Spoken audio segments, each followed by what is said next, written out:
Have you ever watched your child stand alone at a family gathering while all the other kids played together and wondered if the distance you feel from your own family is somehow affecting him too? I used to think family meant unconditional love and support, but sitting in my Honda Pilot outside my sister's house in Myers Park that Saturday afternoon in October 2017, watching through the bay windows as my 6-year-old son Marcus pressed his face against the glass, I was beginning to understand that some families operate more like businesses than bonds of blood. The autumn air carried the scent of burning leaves and the distant sounds of children's laughter from Keisha's backyard, where my nephew Devon's 8th birthday party was in full swing. I'd driven the 40-minute trip from my modest neighborhood in East Charlotte to this tree-lined street where houses sold for $500,000, carrying a carefully wrapped Lego set that had cost me 2 weeks of grocery money. Marcus had been talking about this party for weeks, asking every day if Devon would like his present, if there would be cake, if he could finally play on the trampoline he'd heard so much about. His excitement had been infectious, and I'd found myself looking forward to seeing him happy and included in ways that I rarely experienced with my own siblings anymore. Walking up the brick pathway, I noticed the party decorations were elaborate.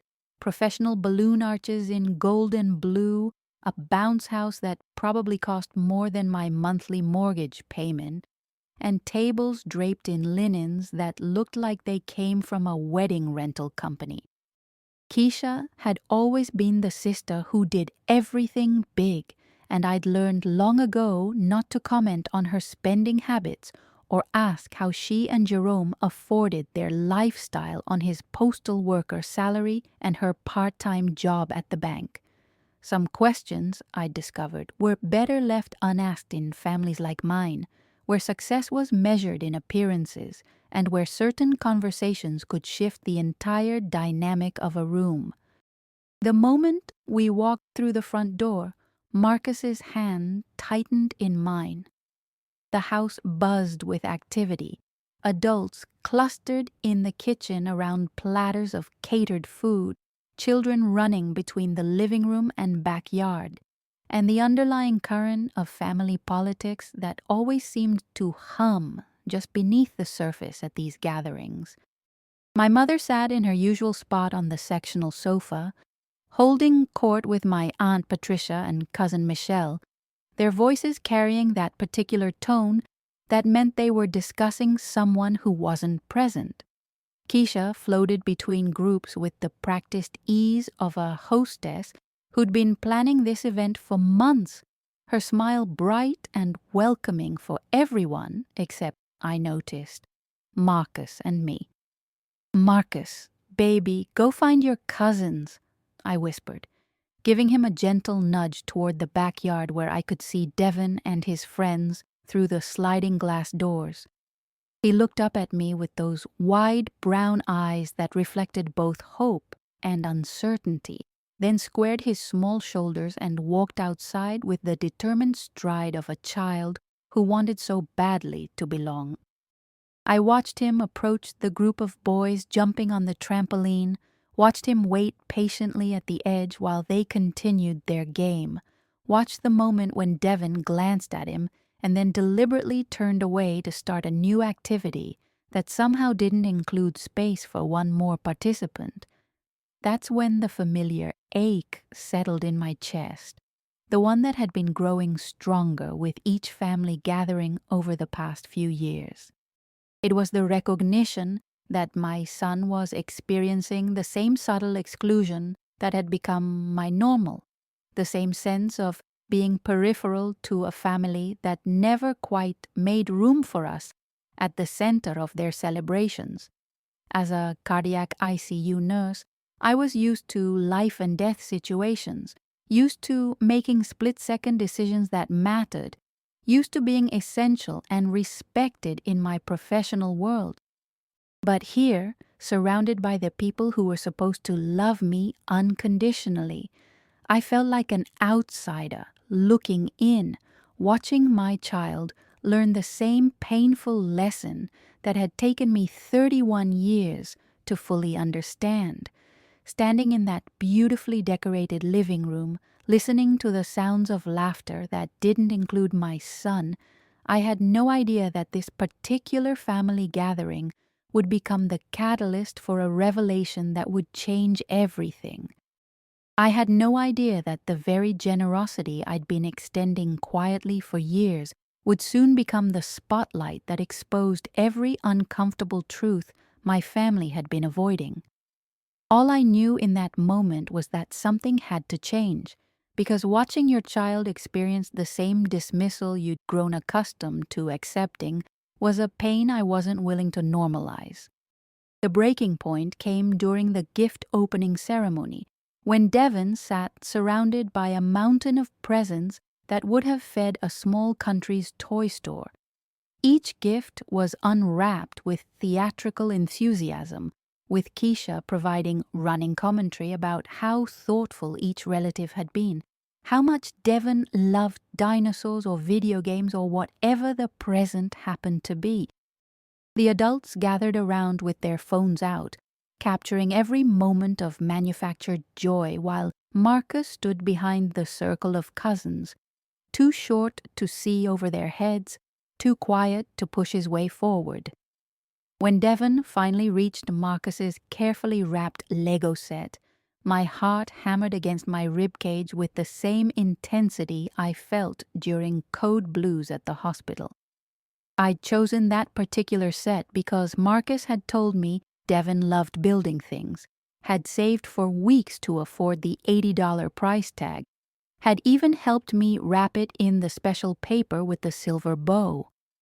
But Devon barely glanced at the box before setting it aside with a casual thanks and immediately reaching for the next gift, which happened to be a brand new iPad from my brother Timothy and his wife Sandra.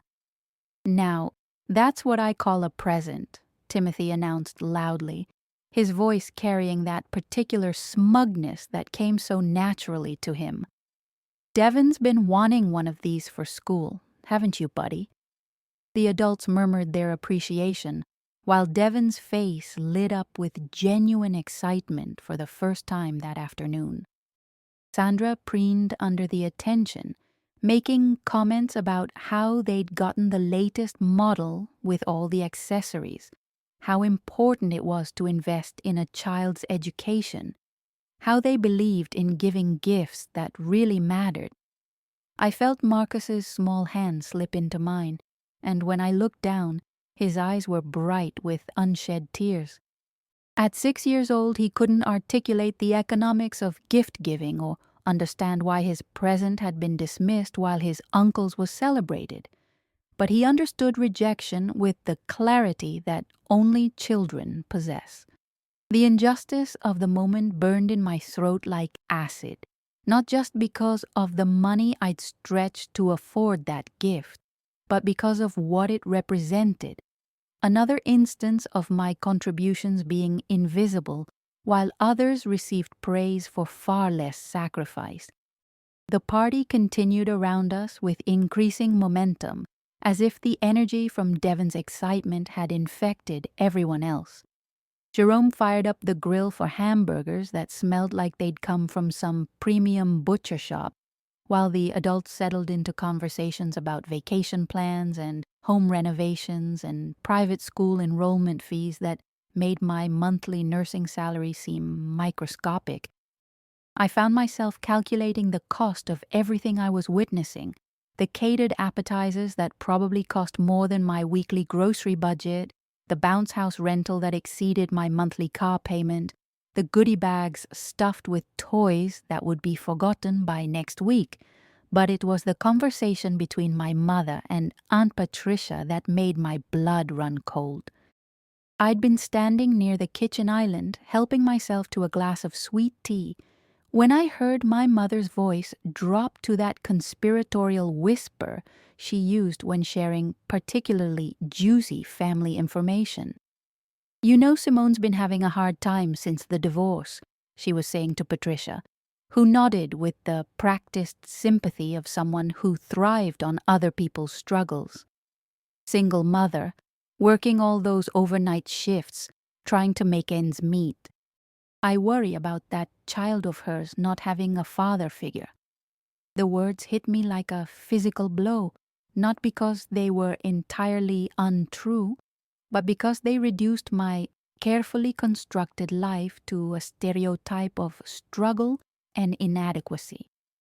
Yes, Marcus's father had left when he was 2 years old, and yes, I worked night shifts to earn the differential pay that allowed me to afford our modest house and his daycare, and the small luxuries that made childhood special. But I wasn't barely surviving. I was a skilled professional who'd earned my way into one of the most demanding units in the hospital, who owned my home outright, who had savings and stability and pride in what I'd built for my son and myself. Standing there listening to my own mother discuss my life as if it were a cautionary tale, I realized that my family's perception of me had been frozen in time from the moment I'd become a single mother.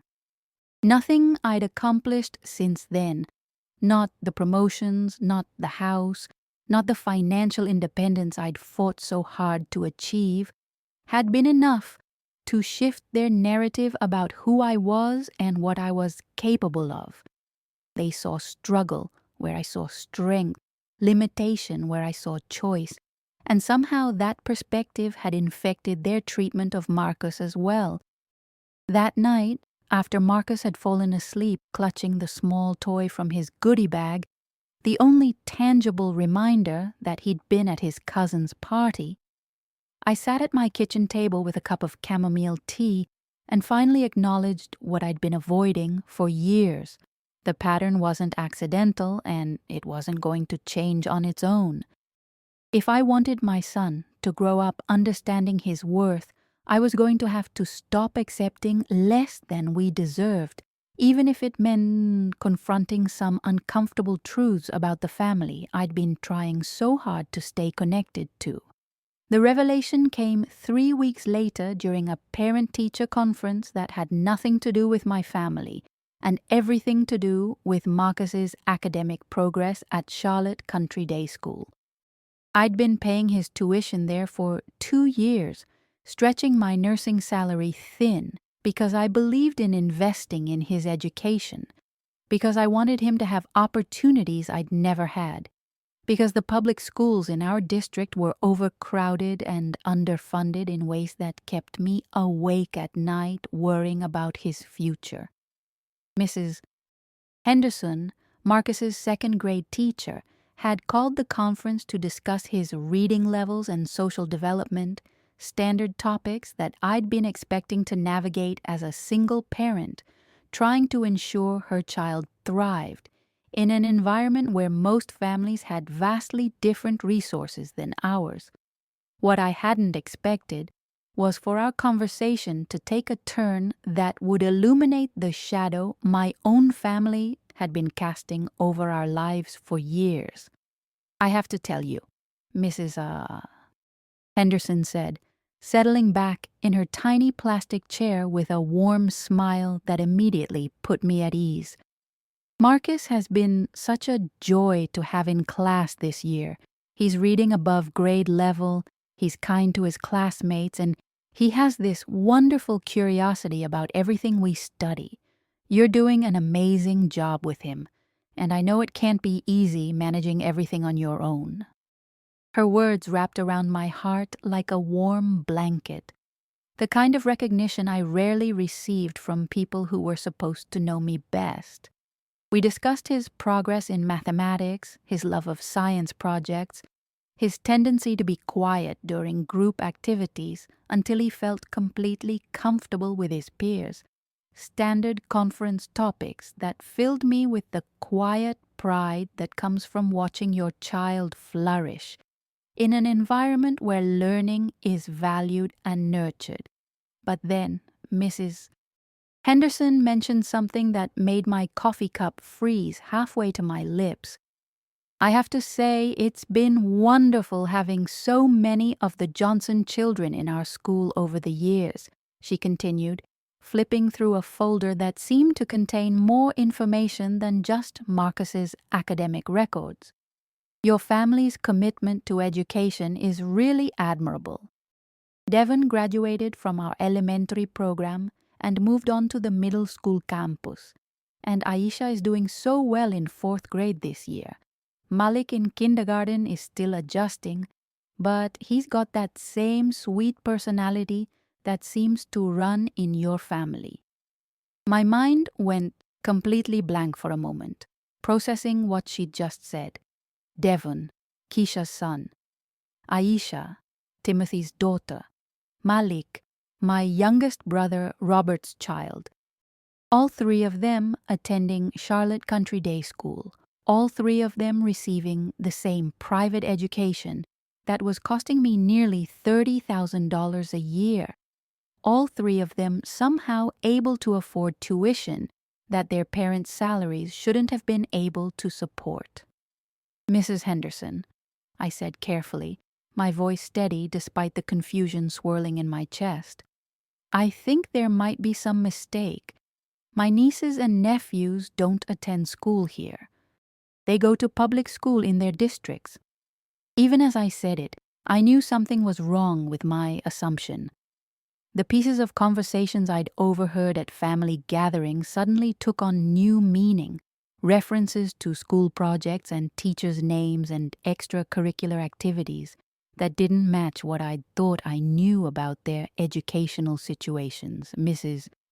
Henderson's expression shifted to one of gentle confusion, the kind of look teachers give when they realize they've inadvertently stepped into family territory they don't understand. "Oh, I'm sorry," she said, clearly trying to navigate whatever landmine she'd accidentally discovered. "I just assumed, the tuition payments all come from the same account, so I thought—" Oh, she trailed off, her professional training kicking in to avoid sharing confidential financial information that might violate privacy policies. But she'd said enough. The same account, my account. The automatic payments I'd been making for Marcus's education weren't just covering Marcus's education. Somehow, without my knowledge or explicit consent, my financial information was being used to pay for my nieces and nephews' private school tuition. 3 additional children whose parents had never mentioned the financial burden they were sharing with me. 3 children whose education I'd been subsidizing while watching my own son be treated as an afterthought at family gatherings. I managed to finish the conference with appropriate responses and parental concern, but my mind was reeling with the implications of what I'd just learned. The drive home felt surreal, like I was moving through water, every familiar landmark taking on new significance as I processed the magnitude of what had been happening without my awareness. The modest houses in my neighborhood, the ones I'd always felt slightly embarrassed about when comparing them to my siblings' more impressive addresses, suddenly looked different when I realized I'd been helping to finance their ability to live beyond their means. That evening, after Marcos was asleep, I sat at my laptop with my banking records spread across the kitchen table like evidence in a case. I was finally ready to build. The pattern was there, clear as daylight once I knew what to look for. The monthly automatic payment that I'd thought was covering just Marcus's tuition was actually 4 times larger than it should have been. Nearly my entire take-home pay from 1 week of night shifts going directly to the school every month. My savings account, the one I'd been so proud of building despite my single income status, was actually much smaller than I'd realized because I'd been unconsciously budgeting for expenses I didn't even know I was covering. How long had this been going on? How had my family managed to arrange this without my knowledge? And more importantly, How had they been able to look me in the eye at family gatherings, listening to my mother discuss my financial struggles and my challenges as a single parent, knowing that I was silently carrying the educational burden for their children while they treated mine like an unwelcome guest at their celebrations? The betrayal felt larger than money, deeper than deception. It felt like theft of the narrative I'd been telling myself about my life, my choices, and my family's respect for the woman I'd worked so hard to become. The confrontation came during Thanksgiving dinner, 6 weeks after my discovery, in the formal dining room of my mother's house, where 3 generations of our family gathered around a table laden with food that I now realized I'd probably helped finance. I'd spent those weeks methodically gathering documentation, tracking down payment records, and most importantly, building the emotional armor I'd need to face the people who'd been taking advantage of my trust while treating my son like an inconvenience. The evidence was devastating in its clarity. For 3 years since Marcus had started at Charlotte Country Day, my bank account had been debited $8,750 every month. The combined tuition for 4 children, not one. Devin, who'd been attending the school since kindergarten. Aisha, who'd transferred from public school the same year Marco started. Malik, who'd enrolled in the pre-K program just this past fall. 3 additional children whose private education I'd been unknowingly funding while their parents lived in houses twice the size of mine and took family vacations to places I could only afford to see in magazines. I'd called the school's business office pretending to need clarification about payment schedules, and the administrative assistant had cheerfully confirmed that yes, all 4 tuition payments were linked to my account, set up through an automatic payment system that someone with access to my banking information had arranged. The betrayal wasn't just financial, it was technological, systematic, and had required the kind of intimate knowledge about my personal finances that only family members would possess. But I'd also spent those weeks watching my siblings interact with their children in ways that finally made sense. Timothy's casual confidence about Aisha's academic opportunities, Keisha's elaborate birthday party funded by money she didn't have to spend on education, Robert's relaxed approach to Malik's future because someone else was ensuring his educational foundation. They'd all been living with a safety net I'd provided without knowing it, making choices and judgments about my life while benefiting from my sacrifice in ways that allowed them to feel superior to the very person who was making their lifestyle possible. The moment came during dessert, when the conversation naturally turned to children and schools and future plans.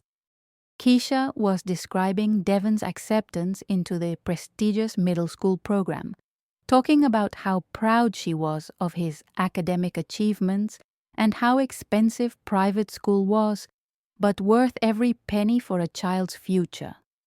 Timothy chimed in about Aisha's placement in advanced mathematics, while Robert mentioned how well Malik was adjusting to the structured learning environment that was so much better than public school.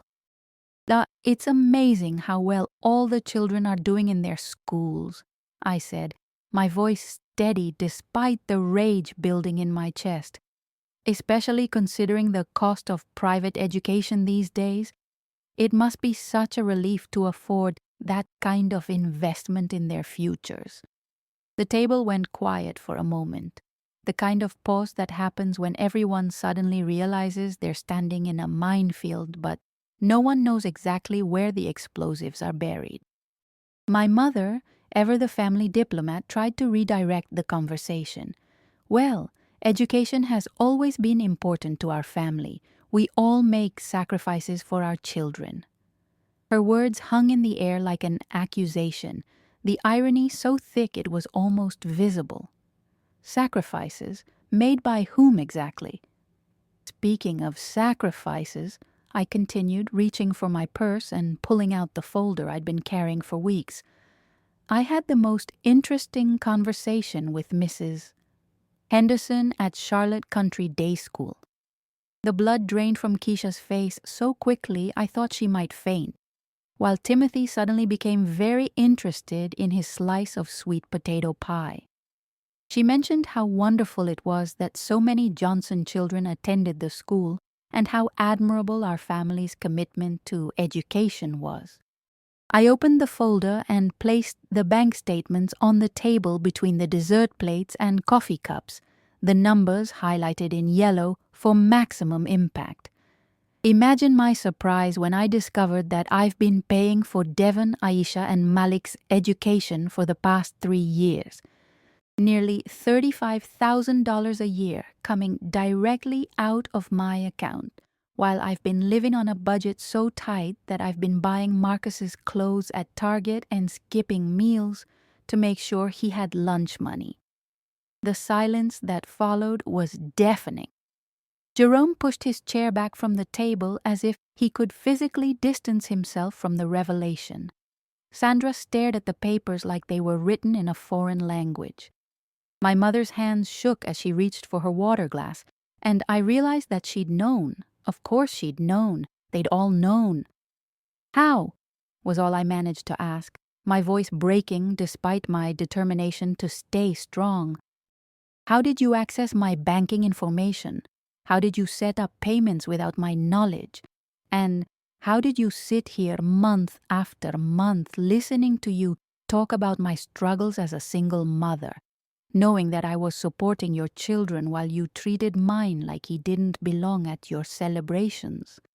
Robert finally spoke, his voice barely above a whisper. Simone, we were going to tell you. We were going to pay you back. It was just temporary, until we got on our feet. But his words sounded hollow, even to him, excuses that crumbled under the weight of 3 years of systematic deception. Temporary. I stood up, my chair scraping against the hardwood floor with a sound like nails on a chalkboard. 3 years of taking nearly half my income while watching my son stand alone at family parties. 3 years of listening to you discuss my financial struggles while you were creating them. The numbers danced in my head. $105,000 stolen from my life, from Marcus's future, from the financial security I thought I was building through hard work and sacrifice. But the money, devastating as it was, wasn't even the worst part. The worst part was Marcus, standing in the doorway between the dining room and kitchen, his 6-year-old face processing a conversation he couldn't fully understand but instinctively recognizing as significant. He'd heard his name, heard the tension in my voice, and now he was witnessing the moment when his mother finally stopped accepting less than they deserved. From now on, I said, looking around the table at faces that suddenly seemed like strangers, Marcus and I will make our own way. His education, our life, our choices. And if you want to see either of us again, you'll figure out how to treat us like family instead of like a charity case you can exploit and dismiss. I gathered my papers, took Marcus's hand, and walked out of that house with a lightness I hadn't felt in years, finally free from the weight of being generous to people who'd been taking advantage of my kindness while making me feel small for daring to need recognition in return. 2 years later, I'm sitting in my new living room in a house twice the size of my old one, watching Marcus practice piano on the baby grand I bought him for his 8th birthday, and I can finally see the gift that came wrapped in all that pain. The financial recovery was swift once I stopped hemorrhaging money to people who didn't value my sacrifice. Within 6 months, I'd paid off my car, rebuilt my emergency savings, and started investing in the stock options program at the hospital that I'd never been able to afford before. But the emotional transformation took longer and ran deeper than any spreadsheet could capture. Learning to trust my own instincts about how I deserved to be treated. Learning that generosity without appreciation becomes enabling. Learning that sometimes the most loving thing you can do for your child is to model what it looks like when someone refuses to accept less than their worth. Marcus watched me set boundaries, and he absorbed those lessons in ways that have made him confident, secure, and unwilling to beg for attention from people who don't naturally offer their affection. The confrontation with my family had predictable consequences: silence for the first few months, then tentative phone calls from my mother trying to rebuild bridges that had been burned by their own actions. Timothy and Sandra attempted to arrange a payment plan for their portion of Aisha's tuition, offering amounts so small they would have taken decades to repay what they'd taken. Keisha never called at all, and Robert sent a single text message asking if we could work something out for Malik's remaining school year. I declined all their offers with the clarity that comes from finally understanding that their comfort had been purchased with my struggle, and that I wasn't required to make their choices easier. The most surprising development came from Charlotte Country Day School itself, where Mrs. Henderson had mentioned my situation to the principal during a discussion about family financial hardship. They offered Marcus a partial scholarship based on his academic performance and my professional standing in the medical community, reducing his tuition by 40% and freeing up even more of my income for the things that actually mattered: piano lessons, summer camps, savings for his college education, and the kind of financial stability that allowed me to take risks in my career I'd never been able to consider before. I applied for and received a promotion to charge nurse in the cardiac ICU, a position that came with a $20,000 salary increase and the kind of professional respect I'd been craving in my personal life for years. My colleagues at the hospital had always valued my expertise and dedication, and stepping into a leadership role felt natural in ways that reminded me why I'd chosen nursing in the first place: the satisfaction of being essential, of making decisions that mattered, of being recognized for my competence and compassion. Marcus thrived in ways that validated every difficult choice I'd made. His grades remained excellent, but more importantly, his confidence bloomed. He made friends easily, participated in school activities without the anxiety that had previously clouded his social interactions, and most tellingly, he never asked about the cousins who no longer appeared at family gatherings we no longer attended. Children, I learned, adapt to new normal faster than adults do, especially when that new normal includes more stability and less emotional confusion. The holidays were different now, quieter, but infinitely more peaceful. Marcus and I started our own traditions: Thanksgiving dinner with my colleague Jennifer and her family, people who valued my contributions and celebrated my successes; Christmas morning in our own living room, opening gifts we could actually afford, taking pictures that would go in photo albums instead of being forgotten on phones; New Year's Eve spent with friends from work, people who saw me as a whole person rather than a convenient source of financial support. Last month, Marcus asked me if he could invite Devin to his birthday party, the first time he'd mentioned his cousin in over a year. The question caught me off guard, not because I was still angry, but because I realized I wasn't.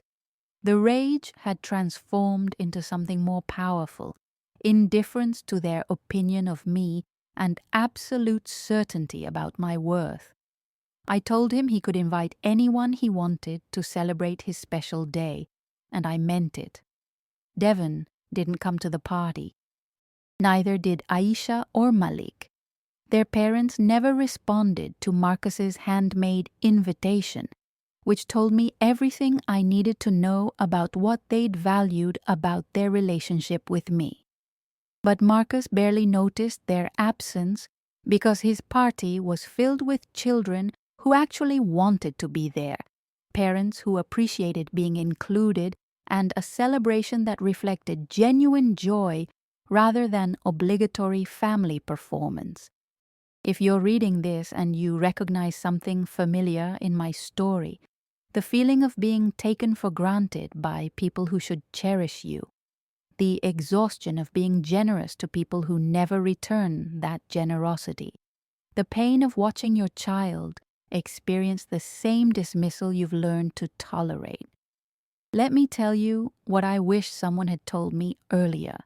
Your worth isn't determined by how much you're willing to sacrifice for people who don't see your value.